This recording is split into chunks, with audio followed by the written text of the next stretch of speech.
Jim, we've got our big 13th episode coming up. Any ideas what we should talk about this time?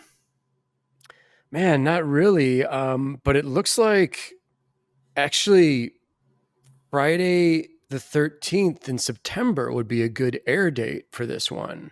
What could we do with that? Friday the 13th, our 13th episode. Wait a minute. I've got an idea. I don't know if you're thinking what I'm thinking. Mahoney? Tackleberry? Police Academy. I'll bring the enchiladas.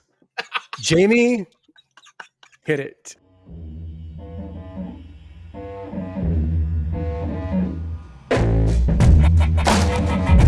Trash Movie Bonanza with your hosts, Jim and Chris. Hey folks, welcome to Trash Movie Bonanza. Jim and I are definitely pretty excited about this one. We're going to talk about a series that we absolutely love, not Police Academy. My name is Chris. I'm one half of the hosts. I also do a show called Comic Tropes, and with me as always... Yo, Jimmy Jams here, part-time comic book artist, full-time Friday the 13th fanatic, more so than my obsession for Police Academy movies, yeah. Chris. I'm gonna choose Friday the 13th over Police Academy. You're not an Academy head. Okay. It's just me. It's tough to learn it this way, like in person while we're doing a show. Yeah. But I'll process those emotions quietly. No, I think that, it just lined up, so we have to do this. And I don't know. I'm definitely a big fan in general of the Friday the 13th movies. Are you also? Or? Me too. Yeah. It's been with me for many years, to the point of like repetition with these is like a comfortable old blanket in the fall of... You just pop on the Friday the 13th movies in October, November, any time of year, really. But it's like just comforting to know that they're there and they're as silly and predictable as they've always been. Right. I don't think you could ever call any of them high art, and they don't really even aspire to be, but they're just well made enough to be very enjoyable. I like all of them. We're going to talk about two of the sort of underperforming ones today. Yes, but I'll watch any of them, and I've even had themed Friday the 13th parties where like my wife made Jason mask cupcakes with little like graham cracker knives in it, and I was projecting part 3D on like the wall and had like 3D glasses. We had 3D Friday the 13th trivia games. I love Friday the 13th. I just love it. That's awesome, dude. Next time you have one of the parties, I'm flying out there for it. Oh my God, that would be so cool. And also to everyone watching, happy Friday the 13th. Happy Friday the 13th if you're watching this the day it comes out. Or maybe this show just is so good that like every Friday the 13th, this becomes everybody's comfort food. Yes. As we review... I'm assuming some people are going to be like, why are you reviewing 5 and 8? And it's like, it's kind of like the lore, the staple of like 4 and 6 are generally considered the best of the series. And it's like, sure, we get that, but we kind of wanted to throw a curveball at everyone and choose two of the more, these are both perfect for Trash Movie Bonanza, man. Oh my God, yes. Oh my God, yes. They're perfect. I mean, there's others we could have like done too. I mean, I think a lot of people like complain that Jason X strays too far, or that Freddy versus Jason is kind of weird. But I like them all. And I thought that like, so let's just go by the ones that like underperformed by like what the studio wanted out of it. That said, the reason they keep making these, they always turn a profit. Even if it was a smaller, like diminishing profits, they always turn a profit. But we'll talk more about the budgets of the specific ones. What you want to tell them what movie out of the series you chose? Yes, and I want to say up front, the reason I chose this is this has a direct correlation to a previous episode, Savage Streets, we reviewed, and it was directed by Danny Steinman. This is Danny Steinman a year later, bringing his perverted, sleazy flavor to the Friday series. And my pick, Chris, is part 5, A New Beginning.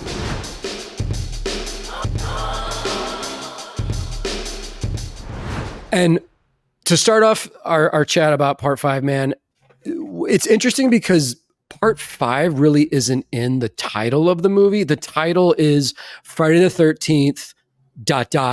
A New Beginning.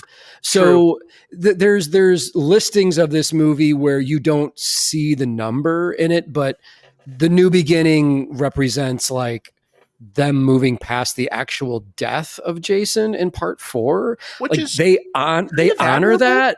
Yeah, exactly. For a series where the continuity is very loose, it does, in fact, even this one kind of skews at the timeline by doing a jump forward, even though it was made like a year or so after the last one.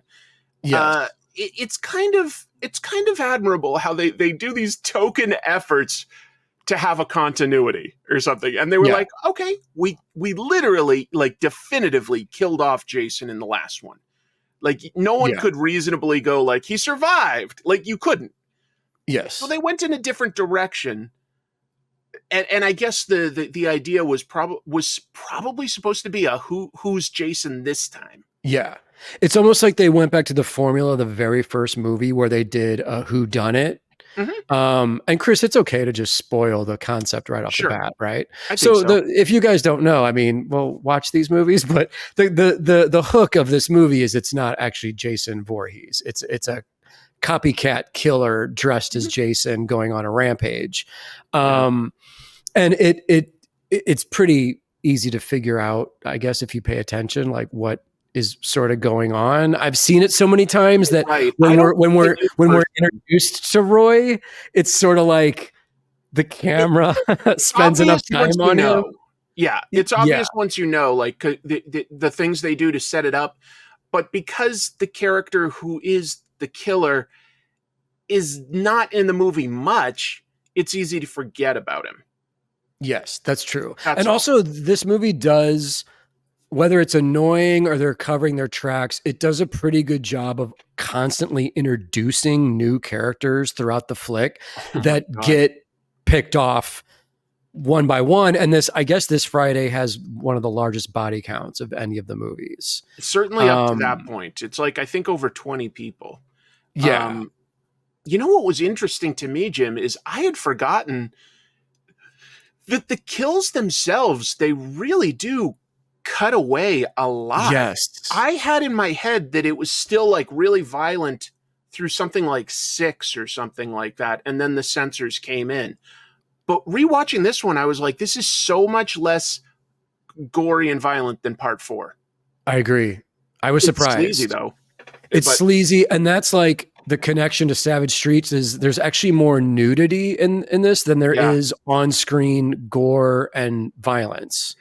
There's a quote. Did you come across the quote by Danny Steinman about what he did on this movie? No. What? He says, we basically shot a porno in those woods with how much nudity they ultimately cut out. I'm going like, you cut out a lot? I was like, okay. I was like, what kind of a movie did you think was going to get released in the theater? It's crazy, man. It's because this, to me, it has the feeling that it could exist in the same universe as Savage Streets, where most of the characters are completely obnoxious and so obnoxious, and they're caricatures of like how real people act. And it has a sleazy grindhouse feel to it. Regardless of the violence, it just has this sleaze kind of coated on the surface of it. Just so that people can sort of follow along, the big gist of this movie is they take the main character that survived the last movie, Tommy Jarvis, and because he's been so traumatized, he goes to a type of a rehab or halfway house, which is just out in the woods and lets people sort of like roam free and do chores, and I don't know. They're also it's like teens, and then the killings start. But what was interesting to me was just how similar that sort of premise is to Nightmare on Elm Street 3. Yes. Where they have like all the same like teens that each almost have a gimmick problem. Yeah.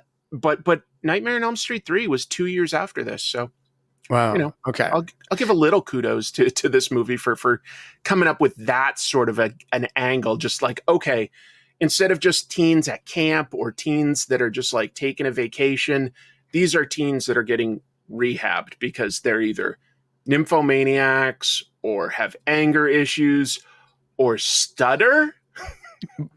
Stuttering Chris. It's like, get this kid into a facility. We don't have time for speech therapy classes. They've got go ahead.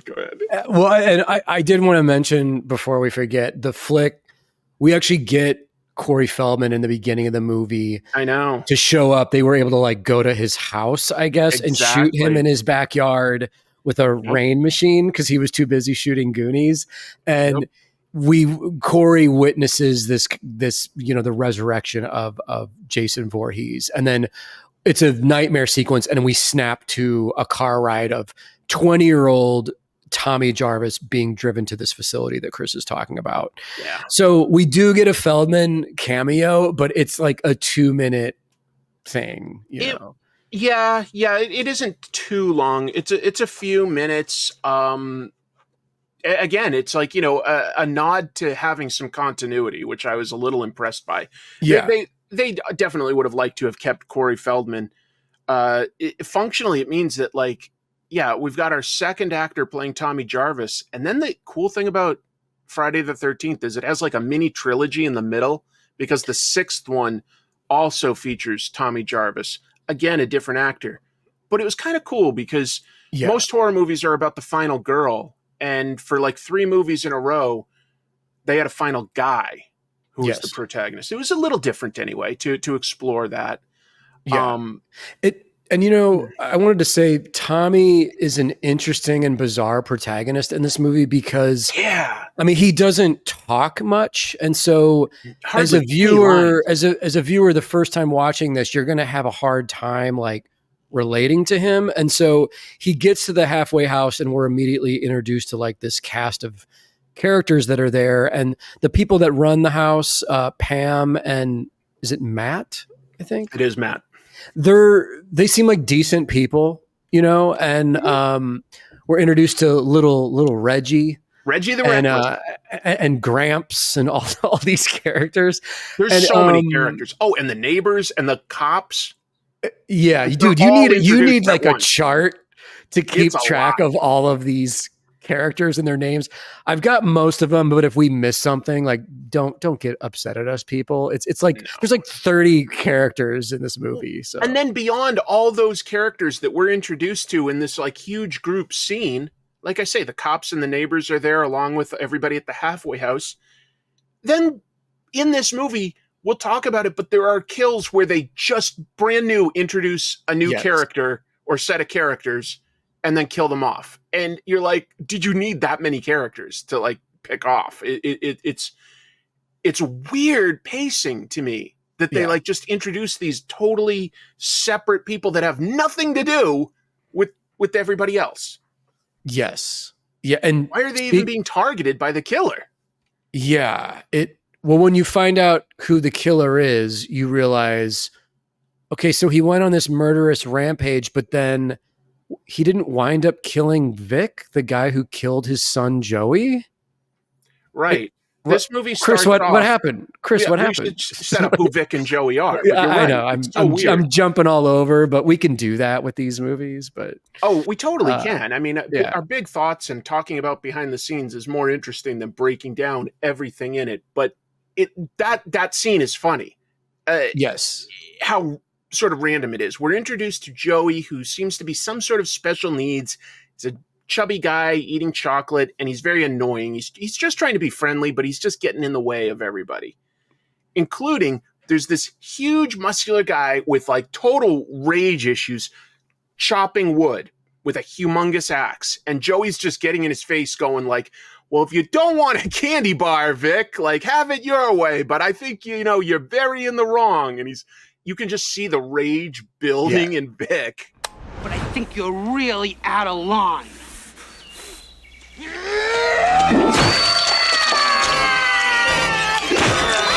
And he just kills Joey. Yes, axe to the back for Out of Joey. nowhere. And Chris, Vic kind of reminded me of one of the scars, one of the punks from Savage Streets, where he had like the studded bracelet around his bicep. He had like a little punk, accessory, and his attitude was so over the top and obnoxious that it's like, Joey, you're poking a sleeping bear here. Like, what are you doing? You're gonna get murdered, dude. But even the logic of it, like, they've clearly introduced a character that has tremendous rage issues, and the camp counselors or whatever they're called are letting this guy play with an axe. Yes. Maybe like if somebody was like, I don't know, cooking dinner outside and had to have a knife for that and just like stab Joey, that might have made a little more sense. Look, it's dramatic. It's just funny because the logic of it, like given this, like, this is the angriest guy you've ever seen in your life, and he's got an axe. And you're right, it's like poking a bear. It'd be like taunting a shark with chum and it's being like, surprised. Let the girls handle the peaceful job of doing the laundry. Let angry as fuck Vic chop wood with a deadly weapon. But after Joey gets murdered, everyone freaks out, obviously, and we get paramedics showing up. And one of the paramedics is like this super sleazy dude, like most of the characters in this movie. And the other, Roy, we get some shots of him looking very disturbed when he realizes it's Joey who was murdered, because it turns out, dun, dun, dun, Joey is his son. Which we only get as he doesn't explain it, like the characters don't find it out. It's like when the whole movie is completely over, a sheriff is just like, oh, by the way, we found the killer's wallet, and so I guess that was his illegitimate son that he just, didn't acknowledge and just hung around near. We don't know why, Yeah. Dude, I have a note that is literally like, sheriff finds the wallet of Roy's, explains the whole movie. Like Sheriff Exposition at the end is like, this is what everything was about in this feature length film. And the girl's like, oh, I thought this was a movie. It's a line she says back to him. It's crazy. I know. I like the movie Psycho, but the very end has always struck me as weird because they do the same thing where like all of a sudden this psychologist is just like, Norman Bates has like this problem. And I'm like, we don't need to know any of that, but okay. Right. There's like a long scene of like explaining Norman's problems. I know what this you're talking one about. Sort of needed it, but it needed that exposition earlier at some point. Yes. Because even though Tommy is ostensibly the protagonist, he does next to nothing to move the story forward. He's very inert. Yeah. He doesn't investigate anything. He's there, I think, mostly as a red herring. Because a lot of times there's a killing, Tommy is sort of missing, and he's so quiet, and he's got anger issues himself. He's just there to make us think like, well, maybe. Yeah, and he keeps having these visions of Jason.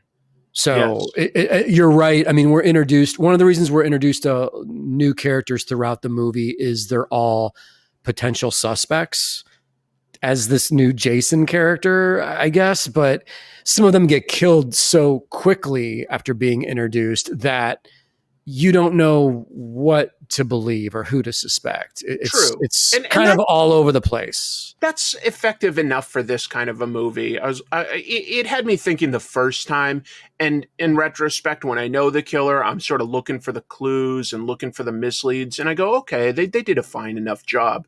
What do you think of Pam? Pam is like, the sort of co-counselor of the house, and by default, she's the main girl. She's not a love interest, though. I don't know. What do you think of Pam in this movie compared to some of the other girls in the franchise? I do like her character. I think she's a strong character, and she sort of, by default, ends up being the final girl. Yeah, by default. And, this actress, it's like the end of the movie, dude. She's running around in a soaking wet, see-through white shirt. So again, the tone of the B movie vibe of part 5 is it's like, you're going to be running at night, honey. Do you mind if we soak you down and You're not wearing a bra. She was probably just grateful she didn't have to get topless like half the Yeah. teens in this movie. Yeah. But yeah. Oh, and I guess this was interesting. It turns out that they didn't tell any of the actors when they were auditioning that it was a Friday the 13th movie. Yeah. Probably so that they could pay them less because, you know, if it's a franchise, their agents are going to ask for a little bit more. Probably. Right. What was interesting is the guy who plays Tommy in this movie heard that he was going to be playing a kid in, you know, a mental rehab facility. And he went full, what's it called when you... Full method. Yeah, method. Yes. Yeah. Exactly. And so I guess he volunteered at a mental hospital for several weeks to try to like learn the ins and outs, and then said he was very disappointed to realize that it wasn't really going to be of any use. You can kind of tell that his performance is very grounded in terms of like there's a lot going on internally. Yes. But it might not be necessary for this kind of a movie. No, dude, it isn't necessary. And also, I feel like there's different actors in this movie that all seem like they're in a different movie. Like their idea of what they were doing is different from other people. It stands out if you know that when you're watching the movie. Like, what is this guy doing? Or what's this girl doing? Like, what is happening with this scene? Like, this is dude, there's like greasers that are introduced just to be killed off. Let's briefly talk about that since it has nothing to do with the rest of the movie. And it's right after Joey dies, and the idea is like, okay, now we're going into the world and we're going to show that like there's a killer out there. And a lot of two greasers from 30 years in the past. Yes. Like flat out like wearing like that like leather cap that Marlon Brando wore in I forget whatever greaser movie he was in, but it doesn't matter. Like, okay, so the leather jackets, and they're just like their car's broken down. Yeah. One guy's like, I'm going to go take a shit. Like, this movie's really crass in how everybody talks. Like, they're all just like super foul mouthed in this movie. He goes, I'm going to go take a crap. And the other kid goes, crap my ass. Yes. I gotta take a crap. Crap my ass. Just do it, man. I was like, what's that phrase? What? This is the dialogue? What is this? Dude walks forever, like takes like a mile walk into the middle of the woods. There's a jump scare with a rabbit. Like he hears a crack of like, you know, a twig and he's like, somebody's behind me. Oh, it's just a rabbit. And it's like the other guy is the one that gets killed first. The one that's not in the woods. That's the big surprise. Yeah. The greaser in his car. The road flare to the mouth, right? The dude in the car gets stabbed through the throat. That's right. And then the other greaser comes back and he gets the road flare in the mouth, which is kind of a cool kill. It's cut too fast, though. We don't see... cut too fast. It's a good idea within this series because if you're just going to butcher people, you have to at least differentiate them. Yeah. A bad slasher movie is like just a killer with a knife of some sort, and that's all they use. But Jason movies, he just uses whatever's in the environment. Yes. Yeah. He's very adaptable. He's very go with the flow with his... Right. And of course, this isn't Jason, so you're allowed to like have this character, I guess, be more clever. But those greasers have nothing to do with anybody else. So like, why did Roy the killer target them? No idea. Yeah. It was just on like a meta level to keep the movie moving with like, hey, it's been 4 minutes, time for some kills. Yeah. We need kills to happen on a regular schedule here, people. Chris, the funny thing, right after this scene, we get the breakfast scene with the gang at the mental facility. Right. And this guy, Eddie, steals one of Tommy's monster masks that Tommy's made and scares Tommy. And then Tommy, in one of my favorite scenes, picks him up and like pile drives him into a little counter. And everyone's like, holy shit, what the hell? It's so odd. It's very It seems bizarre. Super over the top. I think it's to give us the idea that Tommy is strong and capable. Yeah. Yes. So it does make sense on a certain level to like, if we're making the audience think he could be the killer, he's got strength, he's got anger. So it makes sense, but you're right. It sort of comes out of nowhere, like how big a reaction it is, and it's a great stunt. Like just picking this guy up in the air and throwing him through a table. Yeah, it's like, wow, that's a extreme reaction to being slightly frightened by a man in a silly mask. Like, Slightly damn, frightened. I like that. You know what I mean? Yes. But like Tommy's on like a hair trigger. He's a very that's a good way to describe it. That's volatile. You know, but Chris, there's so many other characters that act so odd anyway that it's almost like, is everybody in this movie nuts or on cocaine? Like maybe they're all on drugs. There is cocaine use in this. I'm trying to remember the name of the girl that like does the weird dance towards the end of the movie. Oh, that's my homegirl, Violet. Vi. Yeah. The emo goth B girl.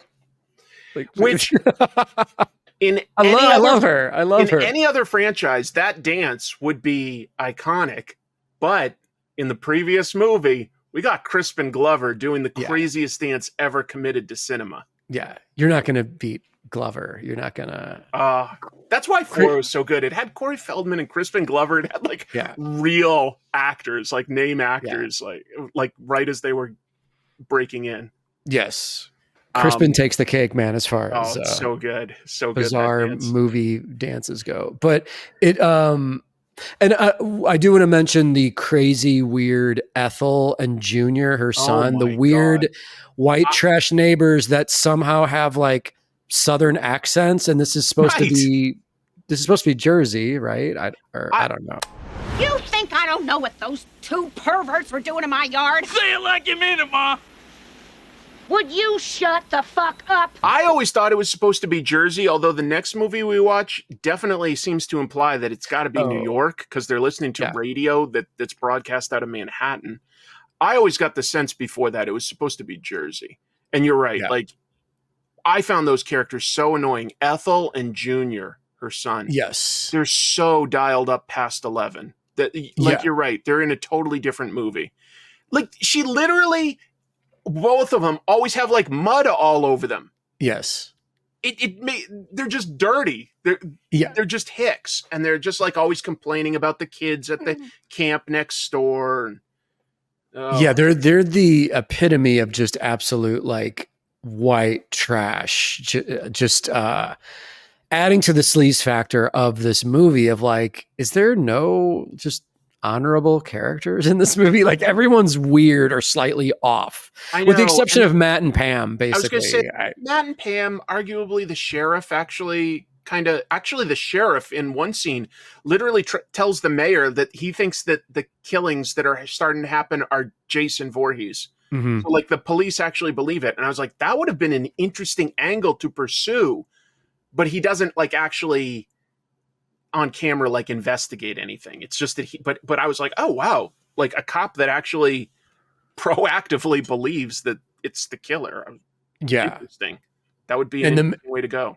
And the mayor, just like the mayor in any horror movie like Jaws or whatever, is like, we don't have time for that talk. Like, except there's no pressure. Like in Jaws, it's like, hey, it's the 4th of July regalia, and that's where the town makes all its money. There's no pressing need like that. He's just this mayor is just like, no. I just don't want to deal with it. Yeah, we're not going to investigate. Jason Voorhees is dead and cremated or whatever. I think he said he's like he does. He says he's cremated, but then the sheriff is like, did you physically see that happen? And I was like, interesting. Obviously, they were both wrong. Like, he was not cremated. I don't know, man. It jumps all over, and I'm just kind of looking at my notes, and it's like we have two other random characters. Are you talking about Lana and Billy that just take over the movie? And Lana just getting that extra $100 to show her boobs to herself. These are just a couple that are getting ready for a date. Lana is a waitress at a diner and she's closing up, and Billy's like, come on, hurry up. And she's like, getting ready, and she shows her boobs to herself. And then when she comes out, Billy's been killed. And then all of a sudden she's like, come on, come on, come on. Where are you? And I was like, this is like the most impatient couple. Yeah. Well, they're on coke also. You didn't mention that. Coke. So they have a party. They got to get out there and party. And these are more kills, man, where it's like you just don't see much. It's crazy because there's an axe. They both get killed by an axe, one to the head, one to the gut. But it's the kind of thing where you see the weapon. Well, I guess you sort of see it go into the head for like a frame. It's so quick. The one to the gut is more just like you see the weapon move and you see the reaction from the actress. And apparently, yeah, I had forgotten just how bloodless some of these kills were. Yeah. Yeah. It's kind of interesting. And after that, we get introduced to more characters. Reggie's brother, Demon, who... hold on 2 seconds, though, because I love Demon. I think Demon's one of the best. But we are skipping past one of the sleazier parts of the movie, Eddie and Tina. Oh, I'm sorry. Yes. Eddie and Tina happens before we meet Demon. Oh, damn. Okay. And I think that we probably have some stuff to say about that because this was the part that, in isolation, this felt like this is Danny Steinman, like let to do whatever he wants. Yeah. That's Eddie and Tina. Because this young couple from the halfway house literally just go out to have sex in the woods. They have like not even a blanket. It's like a bed sheet, like just a thin sheet. And they put it over this muddy, rocky ground that I guess was just the only place they could have filmed it. In other words, it isn't like a grassy pasture or anything. I was like, this looks like the most miserable place to have sex. It's not sexy at all. And they get naked. They smoke a joint. A hobo watches them. Yes. It's all stuff that's like very sleazy. And who's that? Who is that guy? Like he's just a homeless guy. Maybe he was in there to like make us think he's the killer for a while. Because he went and tried and got like work from Ethel, and we're just like, who's this guy out of nowhere? You know? Oh, right. That's true. Yeah. But he gets killed. Yeah. And the methods that he kills Tina and Eddie by are a little interesting in that they both involve trauma to the eyes. And I started to go like, was that like a thematic idea they were going for? I think that later Reggie's grandpa also is just shown to have his like eyes gouged out. But I couldn't think of like what it could mean. I couldn't like maybe like, hey, you witnessed what happened to my kid. Like it feels like they were giving a little thought to it, but I don't know. It could be something there. It's also funny, man, because like Eddie and what's her Tina, they like strip, but then Eddie's like, I'm gonna get up now and go over here and wash up. Yeah.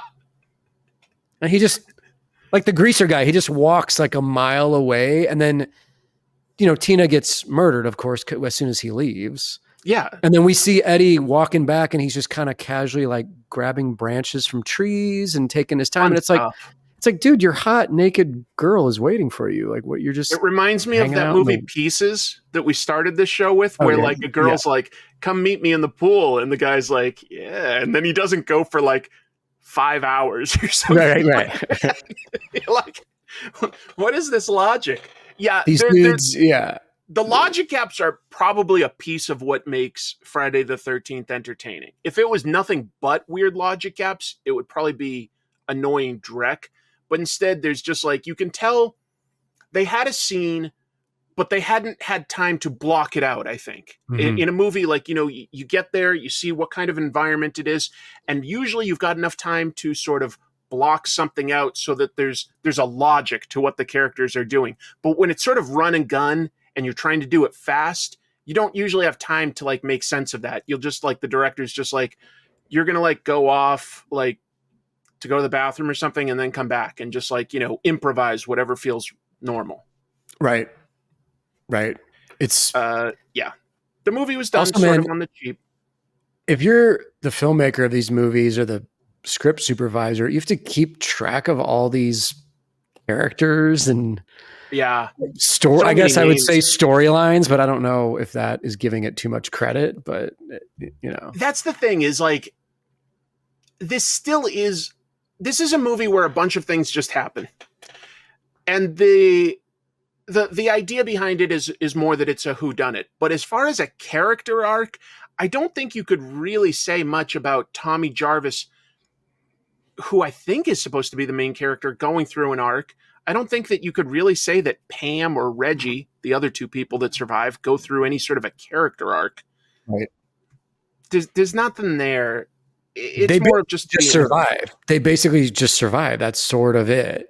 Which is enough, I guess, in a movie like this. It's enough. It doesn't challenge, though, like you're thinking like, wow, it took like this extreme situation for this mean character to become generous, something like that, for like a change to happen. Right. But let's talk about Demon, right? We got to talk about Demon. This is my guy. I love this scene because of how strange it is. I adore it. So odd. We're introduced to the fact that little Reggie has an older brother that lives in a van down by the river. And yes, it does. Gramps allows Pam and Tommy to drive him to hang out with his brother. And when Demon opens the door to his van, he's like, "Look at you, man. You look great." And it's like, what are you talking to, an 80-year-old person? This is like your little brother. It's all of it is odd. And then Demon and his girl are like kind of smoking weed and partying. And it's like, oh, is he acting strange because he's playing high? Or I think so. A little bit.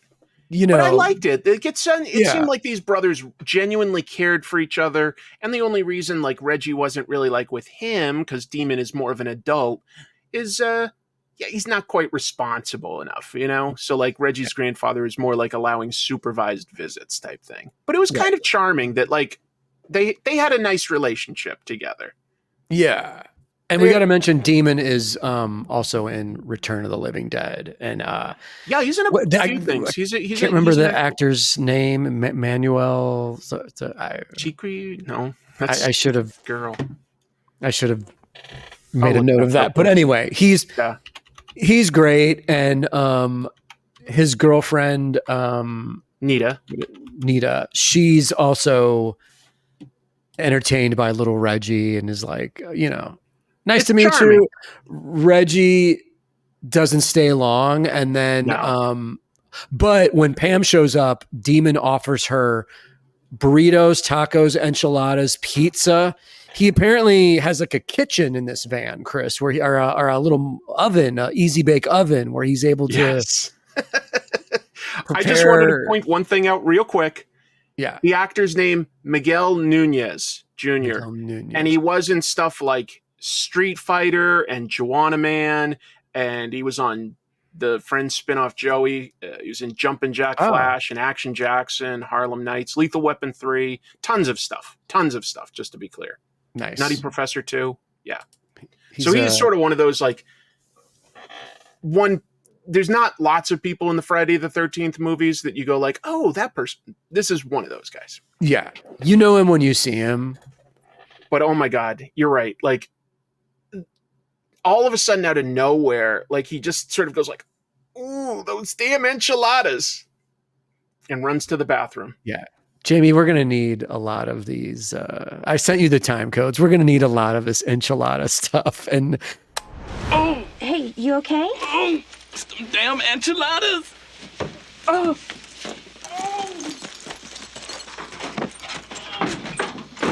The weird outhouse that he's in, and his girl decides to like mess with him while he's trying to relieve himself. Yeah, she shakes it a little, but then they sing to each other. Ooh, baby. Hey, baby. Hey, baby. Ooh, baby. Ooh, baby. Ooh, baby. The cornerstone of any healthy relationship. I've never, like, when my wife goes to the bathroom, I busy myself with some completely different activity.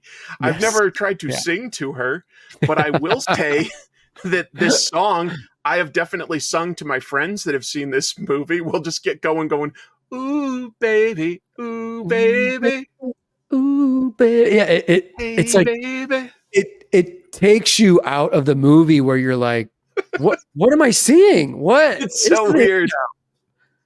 It's It's just so a little strange. non sequitur that they just. I'm assuming that scene was made up on the day of the. Had to be. That had to be improvised.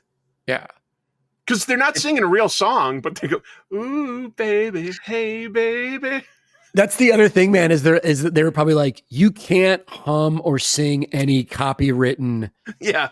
song. You just have to like scat or make something up on the fly right here. It was that, or they were going to sing row, row, row your boat to each other. Something in the Is that- public domain. Public domain, yeah. So, and we had this weird, bizarre, silly so good, moment, though. and then fake Jason kills the girl, and Demon gets up from the toilet, Chris, and does not wipe. I don't know if you noticed that, but he just I puts did his notice. pants on. What that sometimes happens in movies. People just get up from toilets and they put their pants on, and you're like, wait, that's not how it works. You put me in a porta potty and a killer is like attacking. I'm probably going to try to do at least one wipe before I pull my pants up, Yeah. just jam some toilet paper in there, because I don't know. That's just where my mind goes. Yeah. It's Maybe, but hey, maybe it was a really clean poop. Maybe he just knew. we call that a perfect. Maybe he's very well hydrated, and Yeah. he just was like, I know that came out clean. Just That's it. Sponsored by Dude Wipes. Subscribe Send me my below. no prize, Paramount. Yeah. I just explained it. Like and subscribe, and you'll get some free Friday the 13th Dude Wipes sent to your house. But Chris, it doesn't matter because the demon winds up getting brutally murdered in the. That's a porta-potty. decent kill idea, where like it's effectively a spear. It might be like a signpost or something like that, but like it's getting shoved into this enclosed area, and he gets impaled. I was like, that's a decent scary idea, because like when you're in that sort of an environment and you can't see outside, the idea of something just like coming in from an angle you can't guess at, I was like, that there's something scary about that. Yes. We're and this is also the point where Pam and Reggie went to see Demon, but Tommy was just like, no, that's okay. I'm going to hang out by the truck. Yeah. And then Junior comes by, hassles him. Tommy just karates his ass. Or Tommy's stuntman, since it is done from like a long distance shot, but whatever. Tommy karates him. And then Tommy is gone for, I counted it up, like at least 26 minutes of the movie. Yes. He's just gone. Say that. That's like, keep in mind, we said that there was like that prologue. So we don't meet Tommy until about 5 minutes into this maybe 120-minute movie. And he's gone for another 26 minutes. So as a protagonist, he is really not in this movie that much. Mm-hmm. It's a good point to bring up, because huge gap. You notice the strangeness of it, of like, what did Tommy, what's going on with him? It's a weird inertia to the movie that like things keep happening with the characters that we've met. But when you don't cut back to a lead character, it just feels weird. It just feels weird after a little while. You're like, okay, this is a lot of like sort of what I thought was subplots or something happening, but it just keeps going. And again, functionally, I think that was to put the audience's mind on Tommy as the killer, that maybe we are seeing him whenever Jason shows up. Yeah. But that's not the case. So he was just hanging out doing who knows what for a long time. We don't know. Also, Chris, a quick note, just because I thought it was funny rewatching it. Before Tommy and Junior have their physical fight, Tommy is traumatized by a neon sign. He sees this neon sign and it causes him to start to freak out. And it's just kind of an odd moment of like, neon also triggers his PTSD. Trauma of PTSD of murdering Jason when he was a That's child. I don't know. So when you see Tommy kick Junior's ass, though, it's awesome, and you're all about it because Junior and Ethel are the two most annoying characters in this movie. So Yeah. We've talked a lot about this movie. It's because there's a lot of kills, so you sort of get distracted thinking that that's like the meat of the movie. Because Yes. we've still got like 3 kids back at the halfway house that all get killed in rapid succession at this point. We've got more Yes. boobs. Yeah. I don't know that like we really need to recap it all. Yeah. The only thing I would want to show is Jake gets rejected by Robin. Jake gets killed by Jason, and then Robin takes her shirt off, of course, goes to bed, and Jake's head is in her bed. And that's kind of a cool little quick moment. I also have the note that she pulls the blanket up to just under her breasts, as normal people do. You know, like they want to let they want to let their breasts breathe and be seen by the world. Of course. No, that is good. And then Vi is sort of doing her weird dance, and just there's like a 1-second stab. It really disappointed me to sort of realize that this movie that I had in my head is like one of the more violent ones is more just one of the sleazy ones. The ideas for the kills are fine. It's just that you don't, and I know that sounds really awful. Like, oh, I want to see like, blood and guts. It's not quite that. It's just that that's the payoff to what you're setting up. And they build like these somewhat tense scenes, and then the censors just went nuts. It's like a frame of something stabbing somebody. It just isn't, it's confusing almost. Yeah. Dude, the director, Danny Steinman, in interviews was like, this was the height of the MPA, just cutting the shit out of movies. So he's like, no, we filmed murder scenes and gore. And it's just what you see is what they forced us to turn in, all these cuts, all these edits. And, one of the more horrific things is Reggie coming back to the house. And as a little kid, he discovers this room with the 3 dead bodies of Vi, Jake, and Robin. Right. And he screams like a little girl, basically. His scream was quite surprising, like how high-pitched it. It felt very real, actually, to me. I was kind of surprised by that. I have a note about the scream. It was sort of alarming to hear him scream. It was like, oh, shit. It becomes the Pam and Reggie show for, like we say, quite a while, where we see a guy in a Jason mask. We haven't mentioned this yet. It is a different mask. Jason looks different in every movie, but most of the movies that have Jason, he's got these sort of like red marks on his mask. And this Jason, this is gone, and these are blue. So it's sort of like, I think that was to sort of give us an idea that this wasn't really Jason. Yeah. Yeah. They sort of run to a nearby farm. Maybe it was Ethel's farm, now that I think of it. And I kind of did like the scene where, of course, Pam falls on the ground when she's running away from Jason, like we do in most horror movies. And she just cannot get up for the life of her. It's just too much. Scrambling. And then Reggie busts out of the barn driving a tractor. How did that start up without anybody hearing it? I don't know. But he's driving a tractor, and Jason is so surprised he just sort of stays there and just gets hit by it and goes flying. I was like, that's pretty good. Yeah, dude, I have a note that it's like, Reggie very slowly drives a tractor into Jason and takes him out. Very Jason slowly. Had a lot of space to move. You could have done a lot of different things, but he just kind of stands there and gets hit by a tractor. Yeah. And one cool thing about this with this Jason is, since he's just a normal man, there's nothing supernatural about him.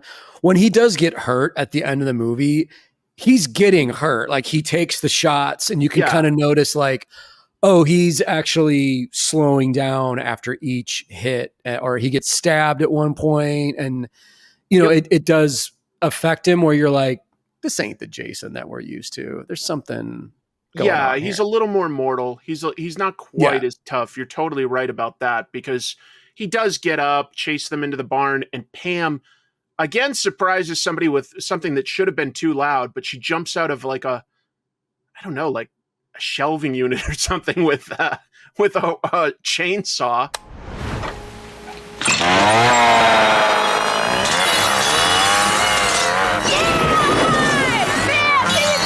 With the chainsaw, man. Yeah.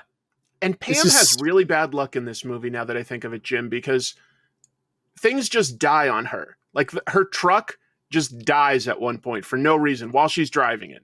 Right. And then when she's attacking Jason, the chainsaw just dies.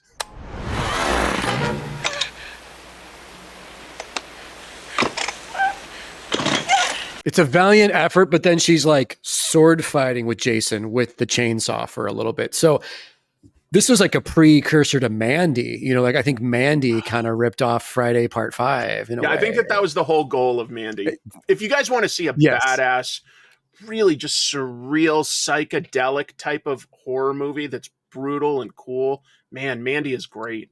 Mandy's incredible. I think that's one of Nicolas Cage's better movies for sure. Yeah, I agree. And Pam does her best, and Tommy shows up.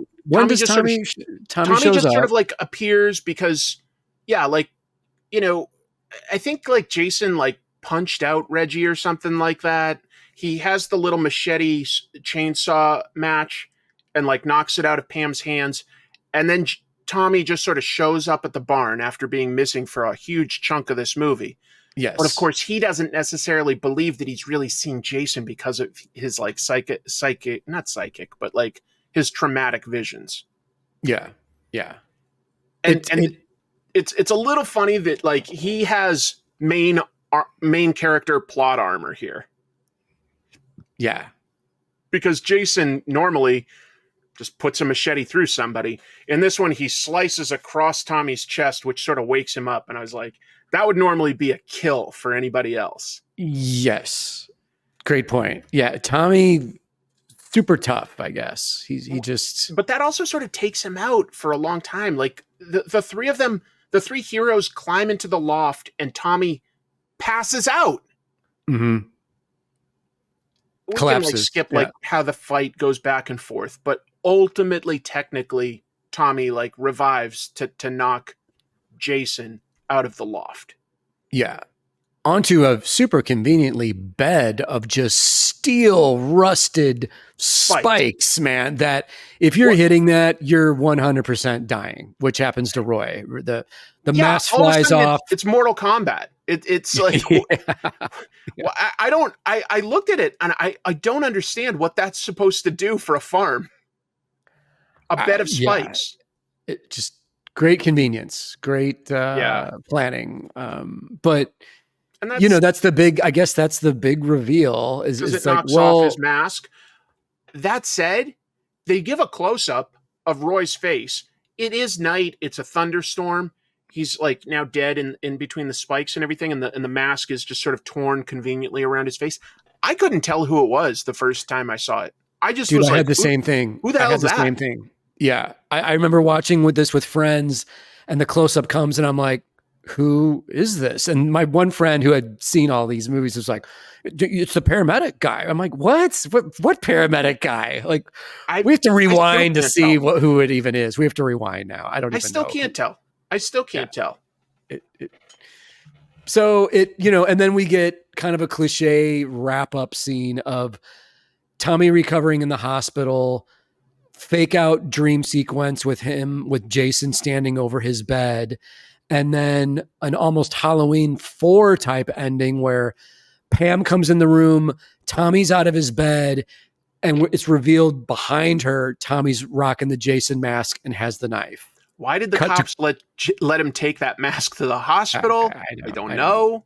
Why does he have a knife? I don't know. Yeah. Cut to credits. That's another dream. Because like that is not followed up in the next movie.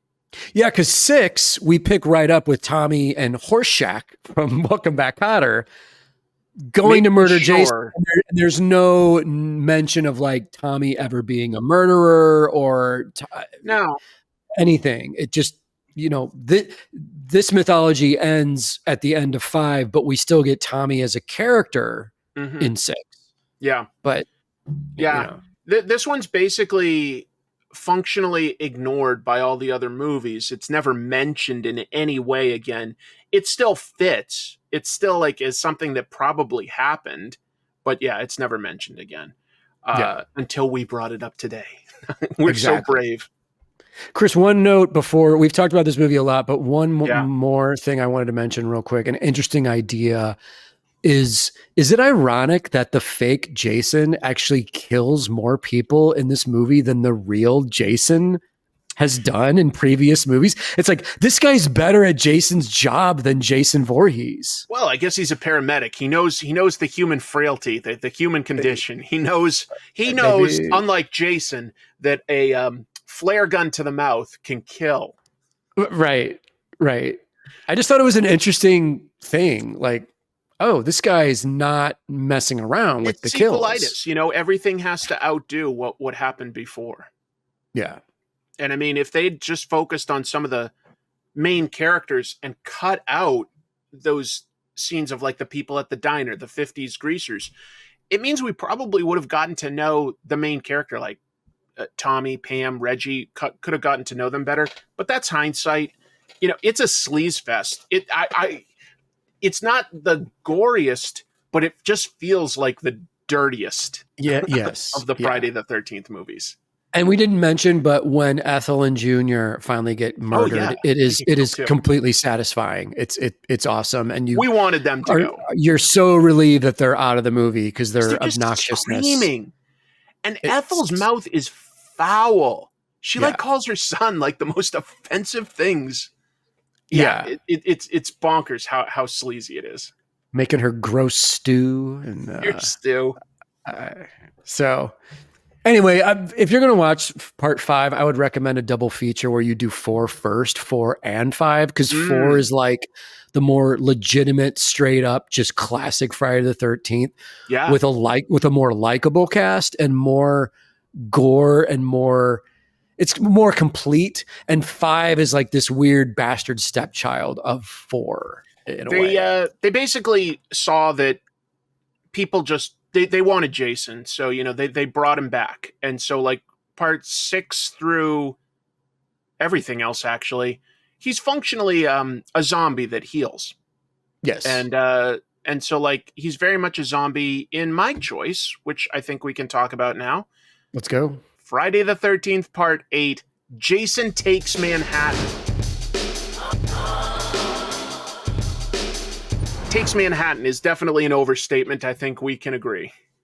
Everybody is always like, oh, this is Jason on a boat. That's this movie. Jason on the boat. It's like, well, yeah, that's the movie. I think with a different title, people wouldn't have been that disappointed, to be honest, because it's still entertaining for what it is. Yeah. The writer, director, both roles, a guy named Rob Hedden, and he had pitched both ideas to Paramount. They were like looking for something that could be different than, Killer in the Crystal Lake cabins and such, the campgrounds. And he was like, one idea was Jason gets on a cruise ship and he's killing people in the bowels of the cruise ship. One is he somehow gets to New York and we visit all the iconic locations. Paramount is like, guess what? We like both. And he's like, okay, first act or first half of the movie will be on a boat. Second half will be in New York. That works. But they were really cheap with the budget. And the New York part kept getting trimmed back smaller and smaller and smaller until it's basically the third act. They're in New York, but functionally they're filming on sets in Vancouver, Canada. Yeah. Yep. With like one day of shooting in Times Square at night. Yeah. Kane Hodder claims it was like 2 days in Times Square just because they shot like overnight all night long, which the scenes of him as Jason in Times Square are so awesome. It's such great visuals. But when you see that, you're wanting like, well, I want the whole movie to be that. Like that would be incredible. But you don't get that. Rob Rob had like all these ideas. He was like, look, we're going to have like, Jason fall off of the Statue of Liberty. We're going to have a boxing match in Madison Square Garden. We're going to have like kills on Broadway. Like every iconic location was going to be used.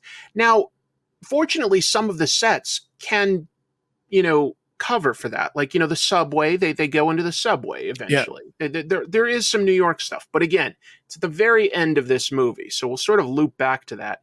But this was a guy who made his bones on the Friday the 13th TV show. Mm-hmm. Did you ever watch any of that? I did, man. But I was young and I didn't really get into it because it just wasn't, it's not Jason. It's not Jason. Yeah. It was an interesting idea that probably, again, would have worked better with a different title. It was like these cousins or something, like, and their uncle worked at an antique shop full of like, cursed items. And they were always like sort of tracking them down. It was kind of a little X-Files-y, to be honest. But anyway. Yeah. It's something that I would like to revisit now. I would too now. I wonder if it's streaming anywhere. Yeah. They make the most of the New York footage they got, because this movie kicks off with a bunch of the footage that they shot just sort of showing New York City. And I assume you caught this too, like about 38 seconds in or so, we've got a shot of Times Square and they're advertising another big movie that was made in 1989. Oh, the Batman? Huge Batman symbol. Yeah. Underneath the Coca-Cola digital ad. Yeah, it's kind of funny. They just had no way. This was before you could like CGI stuff like that out. Warner Brothers, like throughout 1989, had this humongous Batman symbol right there in Times Square. And so you weren't getting around it.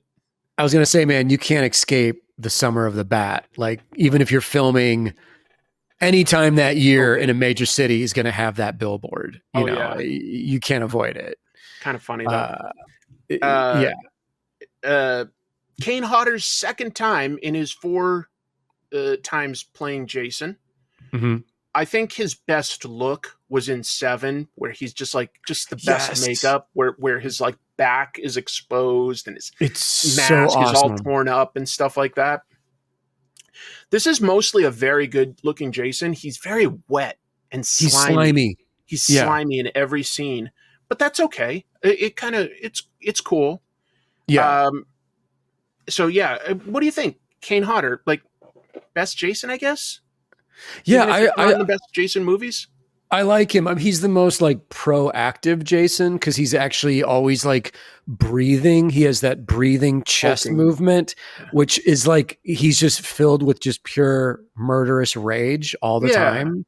And that was kind of his signature, body language that he brought to the role.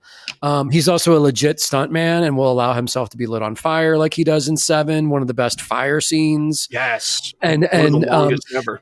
So he goes for it. And I think, you could tell in interviews he had a blast shooting in Times Square those 2 nights. Cause, he was like, dude, real New Yorkers were on the sides and he stayed in character and kept the mask on the whole time. And he would just slowly like turn and look at people and people would like lose their shit and start clapping. And he was like, I felt like one of the Beatles, man. He's like, I stayed in character the whole time I was out there.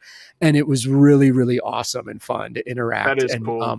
Mess with people. It's nice when there's like somebody in one of these franchises that like really loves being a part of the franchise. And I think that's Kane Hodder, Yeah. I think he'd still be doing it today if they let him. Yeah. And they paid him appropriately. But so we start with all sorts of just shots of New York to sort of hint at what's to come. The movie proper starts about 3 or 4 minutes in with 2 teens on a tiny yacht or a big boat, whatever you want to call it, on Crystal Lake at night, and they've anchored. They're going to have sex, and it's like 4 minutes, 20 seconds in, boom, topless teen. Yes. That's what you come to Friday the 13th for. Not as much nudity in this one, but there's still some. There's definitely still some. Yeah. What's funny is that like, oh, and by the way, the guy's name is Jim. Yes. Yeah. So he's like my spirit animal, Chris. Can't you tell? I'm gonna grow my hair long. Like He's Jim. got wavy, big hair. He's got a big pretty hair. man. He's a pretty man from the 80s. I kind of liked what they did here because you're 8 movies in, and some people, this is their first time seeing it, or they've at least missed some. And Jim just sort of recaps the lore of what Jason is, which there's not a lot to it. Yeah. But, he supposedly drowned, but he came back and he kills people here. And somehow Susie hasn't heard about that. It's like, we're up like into the hundreds of kills by now. I love that there are people that are like, Jason, no, I haven't heard of him. Yeah. And they're in his neighborhood. They're in Crystal They're Lake. right there where they're literally where he last got finished off. Yes. Yeah. Yeah.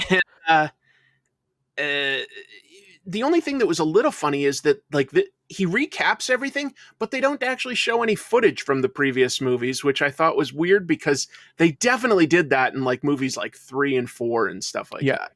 They would recap and just it would pad the movie a little, but whatever. Yeah. And so okay, so they've docked, and if you didn't see the last movie, Jason got dragged underwater by a psychic girl reviving her dead father in the lake. Yes. So Jason just got dragged down and stuck under a dock or a pier. So that's where he still is. The boat's anchor catches on a power line, a huge power line that's running underground. You could have those. I mean, they are shown to be right near a bunch of camp cabins. And then I guess the lake's tide is making them move. The lakes don't move. Right. They don't have tides. There's no reason why, logically, for this to be happening. Doesn't matter. The anchor drags the power line and it touches Jason, and the electricity, I guess, gives him a power boost. Once again, just like in part 6, Chris, electricity can bring dead evil murderers back to life as reanimated ghoul zombie murderers. Did you not know the lore, Chris? I mean, come on. It's a little weird because Jason is explicitly supernatural at this point, but it takes sort of a scientific type of thing to juice him up and bring him back. And whatever. He gets back. He killed. Yeah. Did you have something to say about that? I just want to say real quick, I do like how none of this is explained. And also in this movie in particular, I had notes of how smart is Jason? Because Jason knows how to do things. He knows that this lever will turn the power off. And it's okay, so is he a smart zombie ghoul? Or in this movie, he's pretty smart. We'll point out a few places where he does something that's pretty clever. Whereas he's explicitly said in a lot of the other movies to have had learning disabilities and is not very clever. It's easy to trick him by putting on his dead mom's sweater and pretending to be the mom. That stuff tricks him in some movies. In this movie, he knows how to cut phone and power lines and stuff like that. It's a little too clever in my book for Jason. It's worth noting because it makes you aware later in the movie. And also, man, when they get to the boat, Jason can somehow teleport to different locations. This is the most teleporty. We'll get to that. Because I've got a lot to say about his teleporting. I do. I have a lot to say. That was my other question to you I was like, Chris, is Jason also Nightcrawler possibly? Did he get mutant abilities? Did he you get hit by lightning a few times, you're gonna get a little teleportation ability. You're gonna get a little bit. That's science. We know that. That's handy for killing those teens. I thought that again, this is a movie where they really cut on one frame of impact, because Jason kills both of these kids, of course. What I was surprised at is, again, this token nod to continuity. Jim does the most asshole thing. He's about to have sex with this girl, and he leaves, and he puts on a Jason mask and scares her. Again, what is your goal here, dude? What is your goal? Yeah. Your girl is right there, and you left to do this stupid prank. It's But- also, man, a great coincidence that he is an exact replica of Jason's hockey mask. Exact, with the red Yes. and the little chip, the little It still divot has the in it. chip, exactly. So, like, yeah, if we haven't mentioned this, in part 3, Jason got an axe to the head that didn't kill him, but put a chip in his mask, and they kept that in there for parts 4, the flashback in 5 that we talked about, and in 6 and 7. Like, it was always there. Right. It was kind of interesting that they had that, like, continuity on any level. Yep. But yeah, it's functionally so that Jim can leave the mask there, and Jason climbs aboard the boat and takes it because in part 7, the psychic girl made the mask crack and fall off. So he does need a mask if he's going to look like his iconic self. Yes. So that's really the only reason that scene even exists, I think.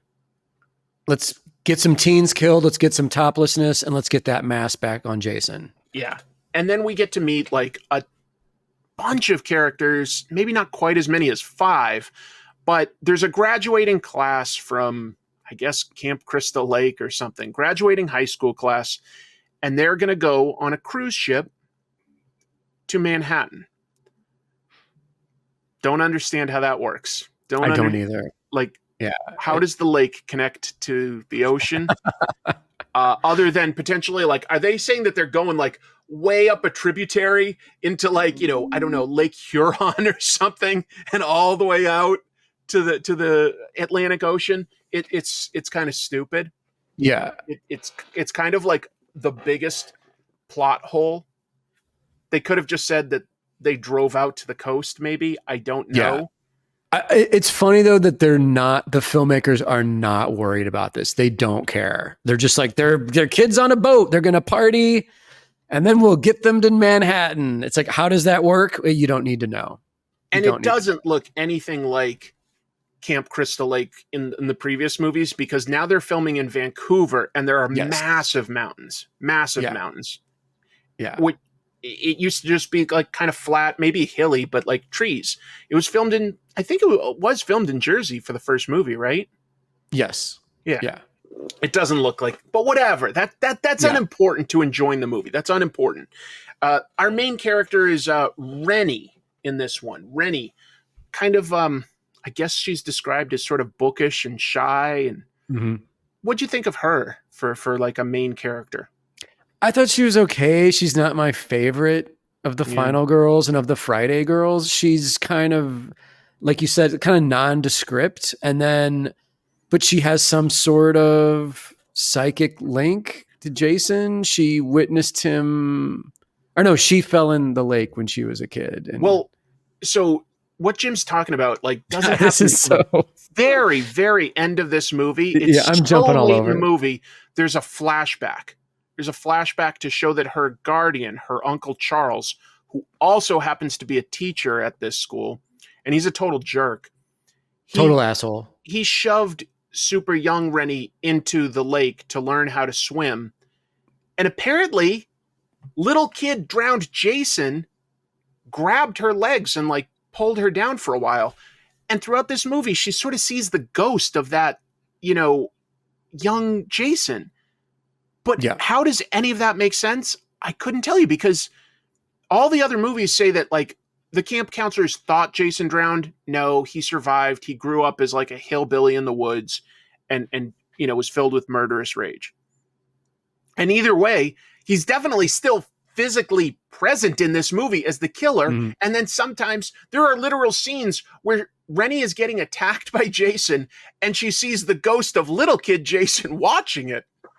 And I'm like, is she just crazy? Yeah. And I mean, not to nitpick it, get but it. also, dude, wasn't Jason born as a mongoloid, like kind of deformed? Wasn't he born Yes. that way? Because there's flashbacks in this movie, not that it matters, where little kid Jason is just a normal little kid. Yeah. Sometimes he does have like makeup on And then him. sometimes he has. And then sometimes he doesn't. Yeah. It's very just- inconsistent. It feels like there's something that was like missing in the story that I don't know. I've never heard of like big cuts to this movie, but it feels like something's missing that I don't understand there. With the Yes. psychic connection or visions, I don't know. They don't add up to anything, by the way. They're just things that, like, Rennie every once in a while will like look out of a porthole and see like little kid Jason swimming there. Or there's one cool looking scene where he comes out of a mirror and grabs at her. Yes. It looks cool. Yeah. But it doesn't mean anything, right? No.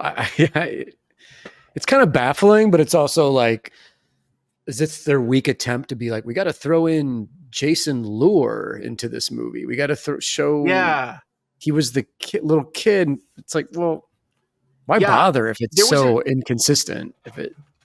I agree. I don't think it adds to the movie, unfortunately.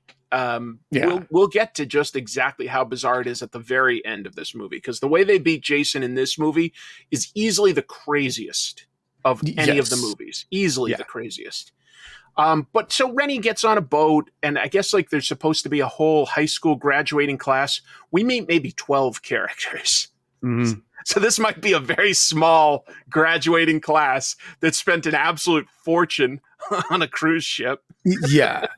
Rewatching this though, man, there is a montage when they're getting on the boat of like kids making out on the boat, and there's like a scene in the where like the DJ booth is on the dance floor, and there's all these kids in there dancing that we never see again in the movie, alluding to the fact that okay, there's more kids on this boat than you visit and hang out with in the movie.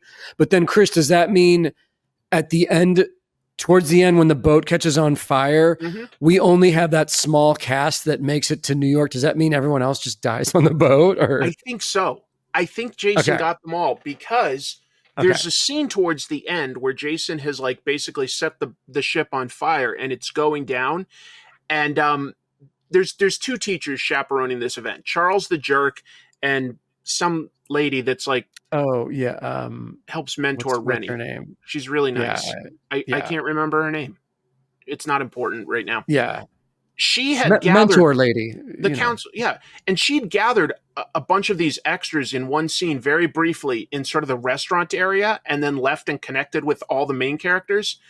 And she's like, I got to go get all those other kids. And then Sean, the main sort of love interest, like male lead of this movie, goes, there is no more restaurant. So I was like, okay, I don't know if it burned down or like Jason got them, but he does say that. So I guess Jason just got more kills than we got exposed to. Yes. Okay. And you can probably intuit some of what's happened here by what we're talking about. Not only are all the kids on the cruise ship, there's a kind of funny scene because it's daylight. We don't see Jason in the daylight a lot. And he just sort of like pops up out of the water and like, you know, is climbing the anchor. Yeah. To get on the ship. Yeah. This is another movie where like each of the sort of kids that are meant to be picked off each have a gimmick. They don't necessarily have a personality, but they at least have a thing that they're into. Yes, completely. You're talking about like the rocker girl. Yep. JJ. The video geek with the camcorder. Wayne. Tamara with the cocaine. Her. Oh, was that like the bitchy girl?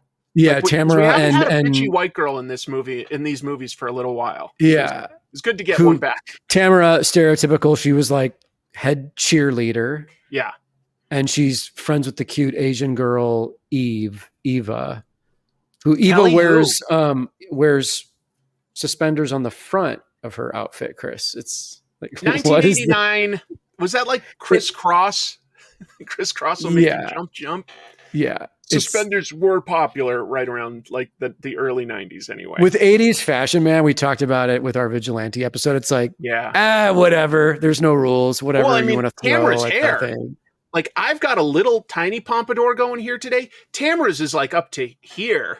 Yeah. Her hair is big. The mall hair. Older. Yeah. The Asian girl is actress Kelly Hu, and I'll only mention that because as a comic book, pair of guys talking about this with comic book audience, she did play Lady Deathstrike in X-Men 2.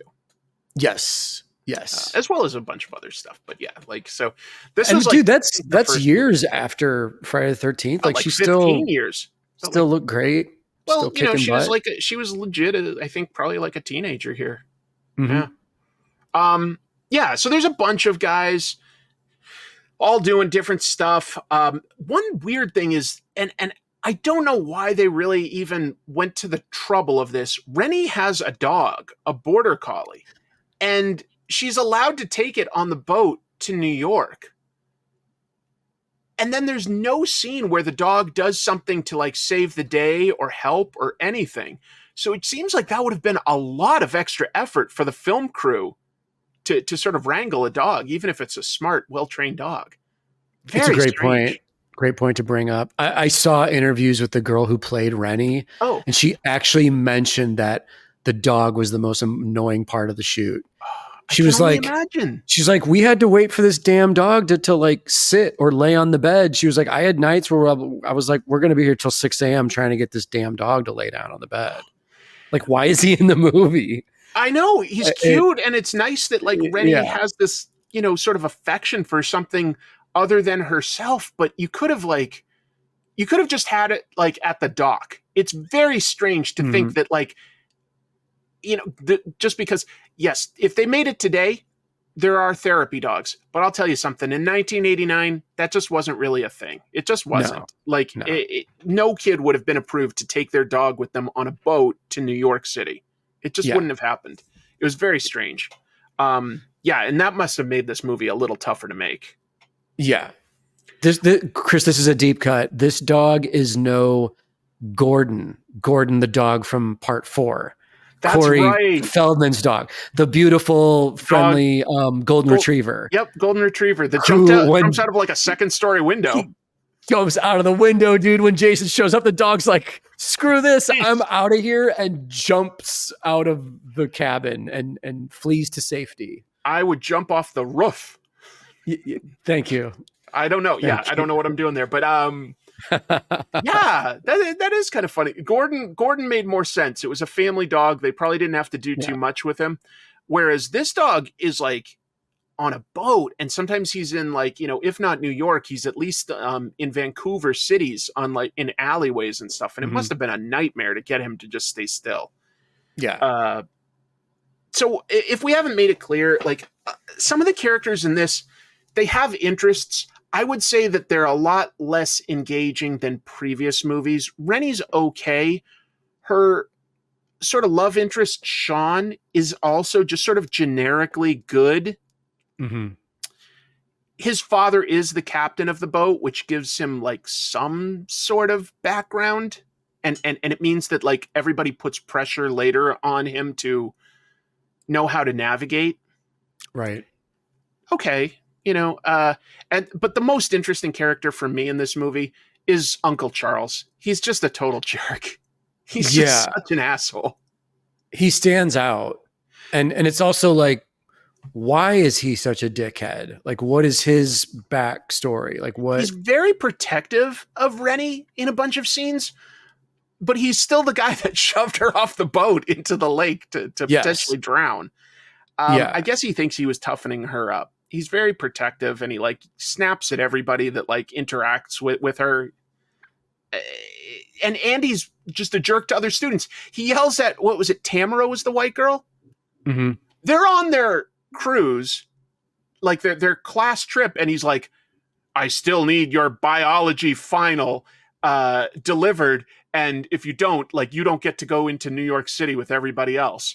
And I was like, she either brought the project with her on the boat or she didn't, dude. Don't like tell her like you have to deliver it to me like in 30 minutes. It doesn't make sense. Yeah, you can go on the boat, but you can't go into New York if you haven't delivered your biology. You have to stay here with all the crew members. What? Yeah. So I thought that these kids had graduated. I did too. And school was over. So like, what authority does Charles have over them? Like, their school is done. So I know he's a chaperone. Him and the other woman are chaperones, but it's like, well, dude, technically, like, what clout do you have over us? It's a gray area. I don't know. I would say that like the look of this movie is decent. It's sharp. Mm-hmm. It's in focus. It's well lit for like, even if it's at night, like it's lit enough that you can see what's going on. So I think that this movie, even though it didn't have enough of a budget to do a big New York scene, it did still have enough of a budget to look pretty professional. I think it looked less sleazy than others, and I don't know if that's a good thing or not, to be honest. The polished look, I don't know if that benefits Jason or not, but I do think it looks fairly polished for one of these movies. Yeah, it looks good, and it has. I mean, it's odd because they chose this boat that isn't a welcoming cruise ship. It looks like just a freighter or some sort of like industrial type boat. Right. So, but Jason killing teens in this environment, the way it's lit and everything, I thought, looked good. And each teen kind of gets their own unique kill that just by chance, Chris, no one else is around when any of these kills happen. Going back to the teleporting of Jason. Well, as far as let's talk about teleporting, because Jason in some of these movies seems to be able to walk slowly after somebody and catch up to them, or he anticipates where they're going to be. But there's still always been enough of a logic that you can go like, yeah, I could see, how he did that. Mm-hmm. This movie, Jason does some things that seem physically impossible, in my opinion. For instance, what was Kelly Hu's character's name again in this movie? Eva. Okay. Mm-hmm. Eva is running away from Jason, and she runs into the empty dance floor. And she pauses right in the middle and sort of looks around everywhere, like she's discombobulated. Jason comes in through the door. She looks to the side. When she looks back, he's gone. She's staying right in the middle of she's got lots of space all around her. She keeps looking around furtively. And then all of a sudden in one scene, he just comes in from the side and strangles her. I was like, how did he sneak up on her? That felt a little like teleporting. A little. Yeah. It's like whatever the movie needs Jason to do is what Jason's able to do. Yeah, big time. It's almost unfair. Yeah.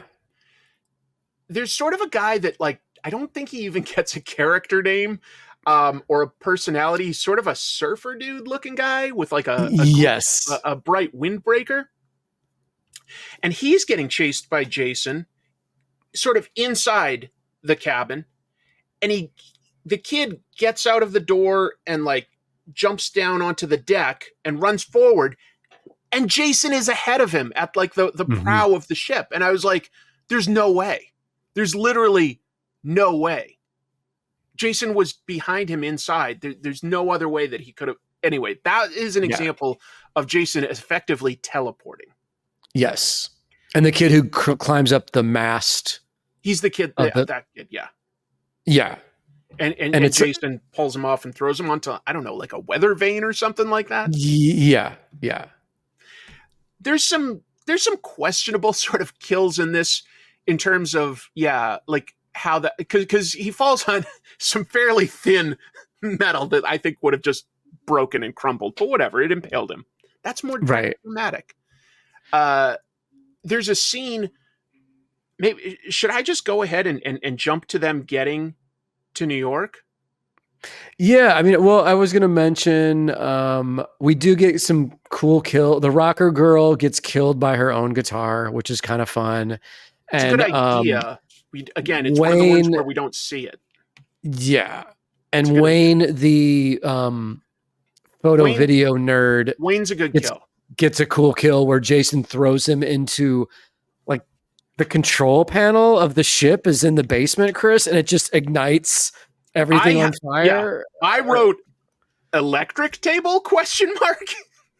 Yeah. Because he's not in the bridge, folks. He's not in the bridge. Yeah. He's deep in sort of more the the steam room or something like that. He gets thrown, into something. But it doesn't just spark. He catches on fire, and that's what causes this humongous fire that causes the ship to go down. Yeah. Yeah. Although we don't really see the ship go down, but it's on fire and they all have to evacuate. Yeah. We get our key players to actually get on a lifeboat and get away. There were a few kills on the boat. We don't have to do them all, but although I will say I kind of liked in the sauna when Jason put a super hot rock through somebody's stomach, because when it hit the stomach, I don't know how they did that, but a flame ignites for a second. Yes. That looked cool. It looked good. Yeah. It was quick, but it was good. So the people that make it to the rowboat to escape, the lifeboat, are Charles and the lady teacher, of course, Rennie and her dog, Sean, and Julius. We haven't talked about Julius, but Julius is a really good boxer. He's a classmate that's a really good boxer. That was established in an earlier scene. And they row, and they show up at New York City at night by the Statue of Liberty. Again, that makes no sense, but whatever. They get to the docks, and Charles is such a dick. He's like, "Oh, this is where you chose to like land." I'm like, "Dude, you guys could have been lost at sea." You know, like he's like, "This is where you chose to show up." The second they all start like walking away from like the pier that they've docked at, Jason pops up. Jason swam after them. Yes. Wow. Magic Jason. Magic Jason. And now we start getting into what I'll call gags. I'll say there's a lot of gags where it's sort of trying to be funny, and it kind of is. It's entertaining, but it's a little sillier than most Jasons. I could see that. Yeah. And also, man, I wanted to make a note of like the 2 minutes into stepping foot in New York, our main gang is robbed by street thugs, is accosted by street thugs that came straight off the set of Death Wish 3, basically. Oh, they totally did. It's like, dude, New York, you just can't win in the 80s. It's just always so dangerous, and you're always going to get mugged and harassed by punker thugs. It's inevitable. Not just robbed, not just mugged.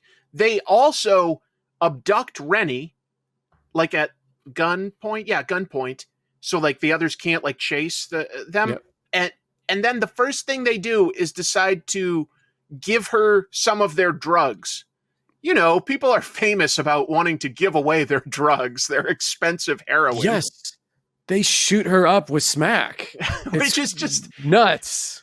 It's nuts. Like, there's definitely like implied that one of them is about to R-word her. I don't know why you would have wasted the drugs first.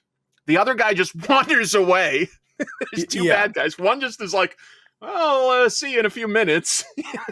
Yeah. Super Jason, bizarre.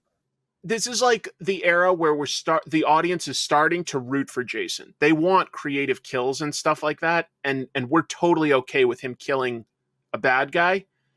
But what he does is he pulls up the used syringe, and he like impales the guy with him. The point comes out one end of his chest.